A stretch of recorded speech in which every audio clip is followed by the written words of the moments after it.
What's going on, YouTube? We are officially back. Brand new shop, brand new paint line, where I'm about to spray a 2018 Toyota Rav-4 with the paint code 3T3. All right, so this job is a front bumper, a fender, a front door, rear door, and blending into the quarter panel. It is not a three-stage. It is a regular base coat red metallic. All right, so what you see me doing right now is basically taking my tack rag and going through and making sure any dust or any dirt and the debris that was in the air has not landed on my panels. You'll see me do that to each panel that I spray, and that just helps me get a good, clean paint job. Um, I want to do very minimum buffing. Let me explain that bumper in the reason why, because I know people are probably looking at it like, man, why you got black primer on this? Well, the body man was working on another car and he realized that he forgot to repair that corner and it needed a little bit of primer, and he was working on something else that he was priming. Had a little bit of primer left, so he went ahead and dusted some primer over that repair, and either way it goes, it's okay because I'm going to be sealing it with the correct undertone that 3T3 calls for. All right, so as you see me going through, one of the things that I always try to do is just pay attention to detail, like I always stress in my other episodes. Right there, you see a burn where the glass was cut out, and the glass guy accidentally cut too far, so I had to smooth it out, and now I have to blow color up there, which is no big deal because I'm going to be blending into the quarter, and I have a little bit of leeway there. Okay, so now officially we debuting the Alta Brand Spray guns. This is the A15. Now, with this A15, it could be used for sealer. It could be used to spray smaller paint jobs, or it could be used as a wet bed. Now, I will say, ever since I've got to spray with this gun, um, I've been using it for sealer. I was using a Sada 1000 Jet 1000 before, but man, I am really, really enjoying this Alta A15. I use it pretty much every single day. It keeps overspray to a bare minimum. As you can see, one thing that I wish that I would have did is aim the door closer to the wall. I had it at an angle, so the overspray was just sticking in that area, and it kind of drifted off on the other side of the bumper, which y'all are going to see later in this episode. And it's still no big deal. My color is really good, and so everything works out. Now, so I sealed the door and the bumper. So now I'm going to go ahead and start sealing the actual SUV itself. Now there was a little burn that I had to sand through, sand out flat, and it wasn't from me. It was actually because the paint was peeling. This customer's car was already peeling, so I decided to go ahead and take care of that. Once again, attention to detail. The customer might try to say later on, "Hey, this wasn't there before, so why not go ahead and take care of it?" That's one of the things I always do. And so what I did was take a piece of 400, and with that 400, I went back in and sanded that out. Now, another thing that I noticed that it was a little bit of glue from the corner of that edge, so that's why I'm going back in the booth with some thinner and to go ahead and get that off. Now, the glue was actually from the PPF clear protectant that was on the edge of the fenders, is actually on the hood as well. So there was a little bit of glue on that fender, so that's why I had to get thinner to go ahead and make sure I took it off. Now, once again, that's why I always say, as you go, as you clean, as you tack, pay attention to detail. That's when you're going to catch your burn throughs, you're going to catch your glue, and all of those things can cause a respray. And nobody wants to do resprays. I don't like to do resprays. So I'm in the business of getting it right the first time. You know what I mean? That way you save the company money, you save yourself time, money, materials, all of those things. So now moving on with the Alta A15. Now this gun is available for $400. I will post a discount code that you can use over at the website, and I will have a link to that as well. But it's $400. You can get this from anywhere from a 1.0 to a 1.8. One thing you will notice about this gun is that it keeps overspray to a bare minimum. I love it, especially when I'm spraying white pearls, and when I'm spraying that white sealer. I don't want that white sealer, to be drifting off. And yeah, it's overall a good subcompact mid-sized gun. Now, like I said, it comes standard with a 1.2 and a 1.3. I am currently spraying this with a 1.2, but you can get it from anywhere from a 1.0 to a 1.8. All right, so it's time to start basing, and I'm about to start basing with the Alta Brand A25. Now, this gun comes standard with a 1.3 and a 1.4 fluid tip. Comes with a red cap for base and a black cap for clear. It also comes with 2 needles. So yes, you got it correct. I can spray base coat and clear coat with the same gun. You have the option to go ahead and switch the needles out or clean it real good, but go ahead and switch over. I would recommend switching to the black cap for the clear coat once you start laying down the clear coat. Now, I am spraying Sherwin Williams Ultra 9K base, waterborne base coat. So with this particular paint brand, you spray wet on wet, and this gun is perfect for that. Now, the best analogy that I would use, and I will have other episodes focusing in on how to spray Sherwin Williams Ultra 9K because it's new to me, but I got it down packed. You spray your base coat just like you would spray your clear coat. So you want that first coat of base to be nice and heavy, and then right on top of that wet coat, you do a mid coat on top of that. Now, most colors usually cover with that heavy coat and the mid coat on top of that. So as I'm spraying this, you'll see that I'm doing one heavy coat, a mid coat, and then I'm going to turn the lights off to check my coverage.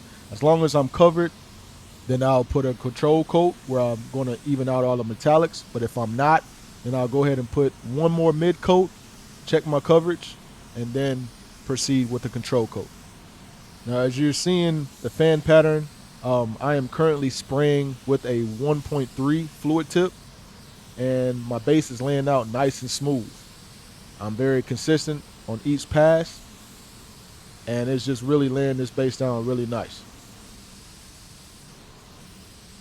And on colors like these, I always make sure that I hit those edges because the undertone sometimes on the edges will tend to show because they always get missed. I always stress this in my other episodes as well.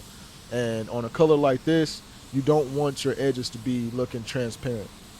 So always make sure you keep it in your mind.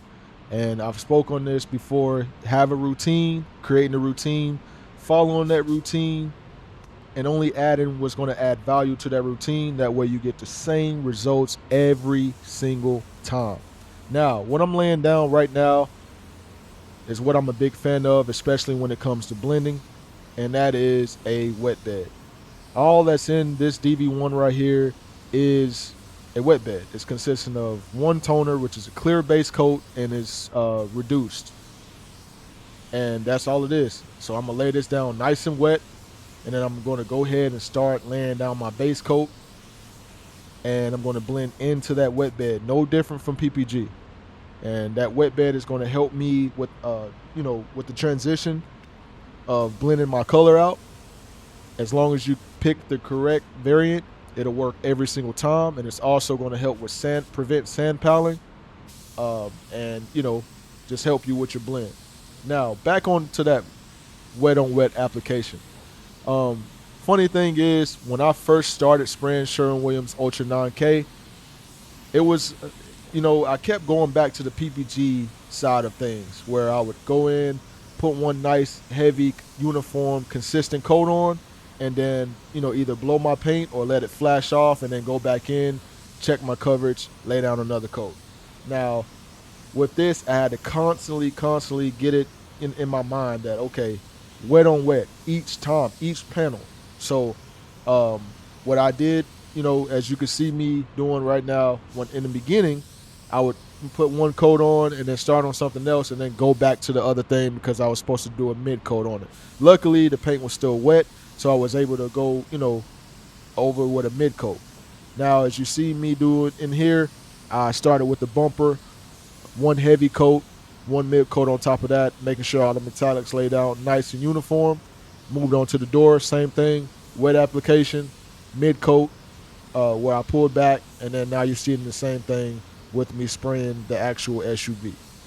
When I was spraying PPG, it got to a point where I started understanding what I can do and what I can't do with certain colors, to make things easier on myself and to achieve better color matches. And so with spraying Sherwin Williams Ultra 9K, I'm learning some things that I can do and what I can't do as well. And I always want to encourage that. Just because they teach you a certain way to spray a certain paint line doesn't mean that every color is going to require you to spray the same way. Like for instance, the gray metallics in Sherwin Williams Ultra 9K's paint line always want to go blotchy. So it requires you to spray them differently than how I'm spraying this red metallic right now. All right, so what you see me doing right now is basically going through, checking my coverage, making sure nothing looks transparent. Everything is nice and uniform. I am currently using a Sunlight by Milwaukee, and it works really, really good, especially being that it has 5 different settings on it to where it can show you different shades of light to make sure that you have the coverage that you need. So shout out to Milwaukee. Hey, Milwaukee, if you want to, contact your boy, you know what I mean? Hey, you got the email. It's in the bio. But back to your regular scheduled program. I'm just going through making sure I have good coverage. And one thing that I noticed, here's when I noticed on my bumper, how it being placed in the corner, I realized there was a little overspray in that corner. So I had to go ahead and make sure that was tackled real quick, and then we go ahead and proceed. All right, so moving on to the control coat. Here is where I'm trying to make sure that all of my metallics are laying down nice, even, and consistent and uniform. Like I previously posted on the screen, that I was basing at 25 psi. Now I'm going to lower my air pressure to 20 psi, and then go ahead and start laying down my metallics, making sure that everything is laid out smooth and nothing looks blotchy. Now, it's very, very detrimental before you start laying down a control coat to make sure, like I always stress in my previous episodes, make sure everything is completely dry. You always want to make sure your base coat is completely dry before applying a control coat. And so, like I said, paying attention to detail is everything. I still seen a little bit of base wet at the top there, so I made sure that it was dry, and then now I'm about to lay down the control coat. Now, one thing to keep in mind when you laying down your control coat is you don't want to spray it too wet. You're just trying to make sure your metallics are laying down nice and even. And you being that this door is off the car, when the door gets reassembled with the car, I don't want the door to be with the metallics way more coarse or not coarse enough. So I want to spray everything nice and uniform, and I want to spray everything with the same consistency that I sprayed everything else with. That way, when everything is reassembled, everything is going to match. So always keep in mind, you're not spraying your control coat as heavy as you did your first coat. You're not spraying it as heavy as you did your mid coat. All you're looking to do is even out the metallics. Make sure they're nice and even. So basically, you're just misting the panel and keeping the same consistency as you did with the other coats that you laid down before. Now, some colors may require you to lay down 2 control coats, or some colors may require you to crosshatch to get those metallics to kind of bury. That way they don't stand out as much and it doesn't look modelly. Now, you see me laying down another wet bed, and the reason why I'm doing this is because I don't want my metallics to land in the dry area, creating sand piling, which will create a darker variation in the area that I don't want base to go. So basically, the wet bed gives my base coat something to lay down into as I'm blending out my control coat as well, spraying it in the same areas that I blended out my base coat.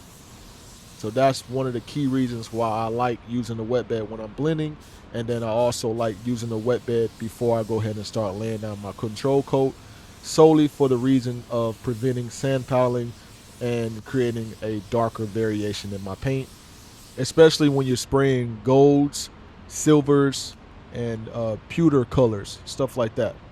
It could definitely happen when you're spraying those type of colors.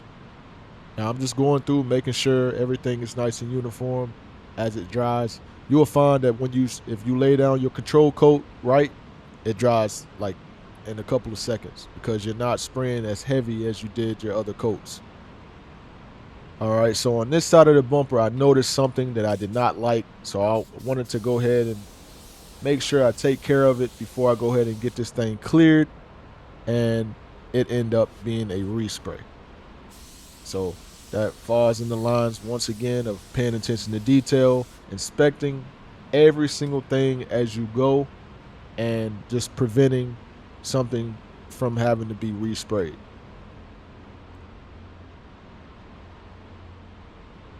All right, so moving on to the clear coat, I am using the Alta Brand A25 with the black cap. The reason why I'm using the black cap is because it has bigger droplets designed to lay down clear coat. So the red cap is for base, the black cap is for clear coat. Now, when I lay down my clear coat, as you're going to see me pointing in the direction that I'm going to go, I'm going to do it exactly how I lay down the base, the door, the bumper, the SUV.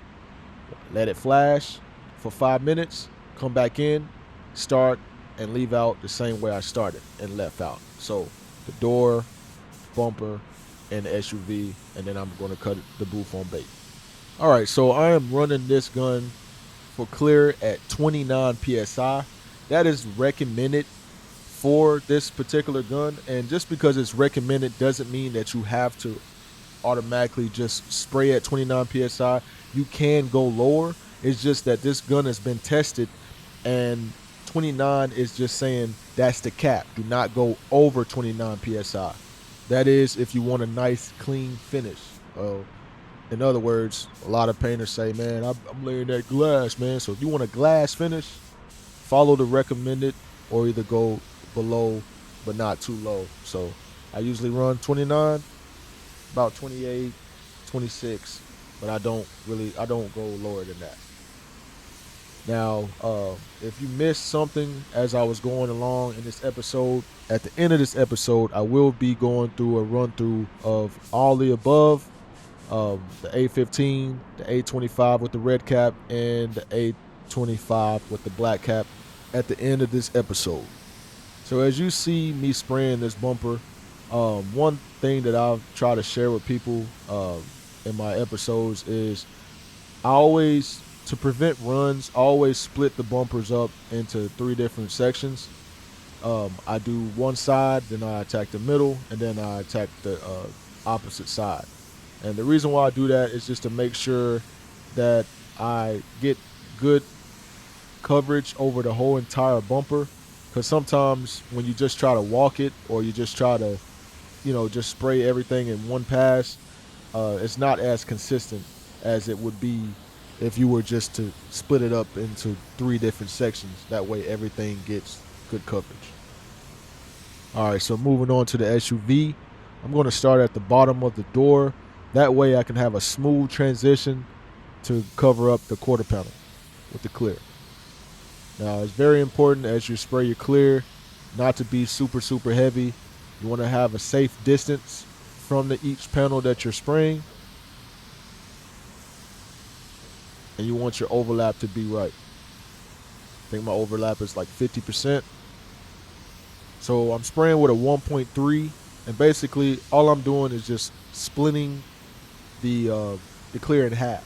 So as my fan pattern, picture my fan pattern, all I'm doing is just cutting it in half and then continuing on with a consistent pass through. With the posts, I used to go through with one pass, but I've learned also by splitting them in half, it just helps get better coverage, especially being that, posts and hoods and roofs, those are the areas that are directly in the sunlight. And I know with Toyotas, Hondas, Nissans from the factory, sometimes they don't have a lot of material and they tend to die back through the years. So I always want to make sure when I'm spraying whatever I'm spraying to make sure that I'm laying on enough material in every area and every inch of the car that I'm spraying. So as you see, the first coat is laying out nice and slick. I'm going to let this flash about 5 minutes, and then that allows me to, being that it's flashing properly, that allows me to be a little bit more aggressive on my second coat. So on my second coat, I'm going to speed up the episode and then continue on.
All right, so the first coat, I came in the booth, laid down a nice and consistent coat. After I was done with the CC200, it says to let it flash for at least 2 to 5 minutes. I don't come in and touch my tape. What I do is I set a timer. So I usually set a timer for 5 minutes. And then after that timer goes off, I go back in the booth and lay down another coat. But on my second coat, I'm a little bit more aggressive with my clear. And that's just because I wanted to lay down nice and flat and smooth. And yeah, and so I was ready to cut it on bake right after that. But I just wanted to go ahead and go through a final walkthrough of what it looks like before I cut the booth on bake. And yeah, here we go. So once again, it was laid down with the Alta Brand A25 with the black cap with a 1.3 fluid tip, spraying at 29 PSI.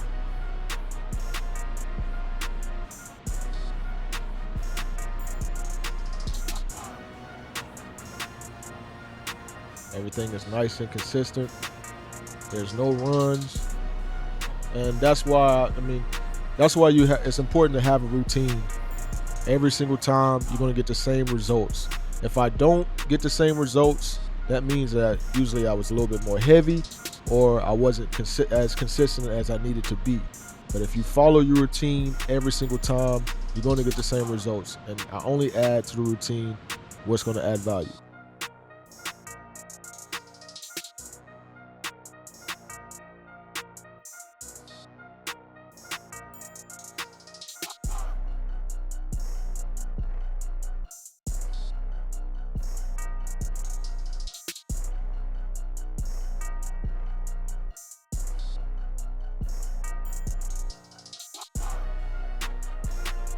All right, so I'm gonna do a final walkthrough of each paint gun by Alta.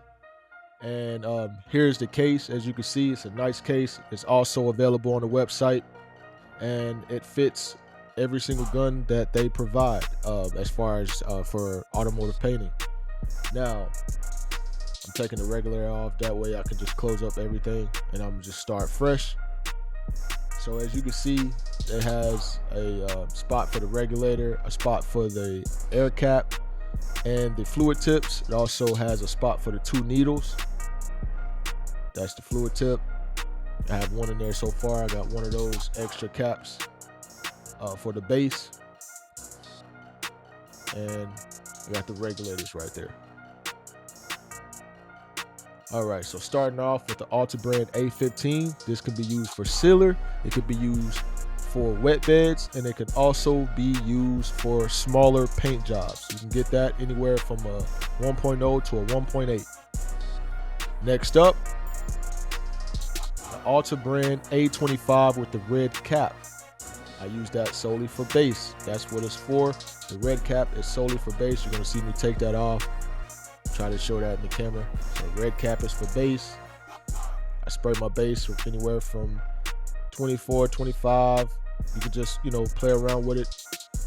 And usually I spray at 25 PSI, and then I spray my control code at 20 PSI. Next up is the Alta Brand A25 with the black cap. The black cap allows the clear droplets to be bigger. That's why the red cap is for base coat and the black cap is for clear. So this is solely used for clear. So when you purchase this gun, you can spray both with the same gun. You just have to use the black cap for clear, the red cap for base. That's why they provide you with 2 needles as well. And it also comes with a 1.3 and a 1.4 fluid tip. And it also comes with a regulator. So when you order this gun, you're all set. You're ready to go ahead and start your paint journey. Next up is the Alta A99. This is good for custom graphic design. It's basically a competition gun. It's comparable with the LPH80 made by Iwata. And one thing that I think that is dope about this company is that all the red guns have a lifetime warranty, and everything is through the website. They also have something called an assured purchase, meaning if you buy this gun in the first 5-10 days in and you're using it, you're like, man, I just don't like this gun. As long as everything is intact, it doesn't look like it's been dropped, and it's in the same shape that it was when it was sent out to you, you can get your money back guaranteed. But I want to make one thing clear. It has to be within the first 30 days. So you can return it within the first 30 days. A link will be in the description to all of these guns along with my discount code. That concludes this episode. As always, stay humble and keep going.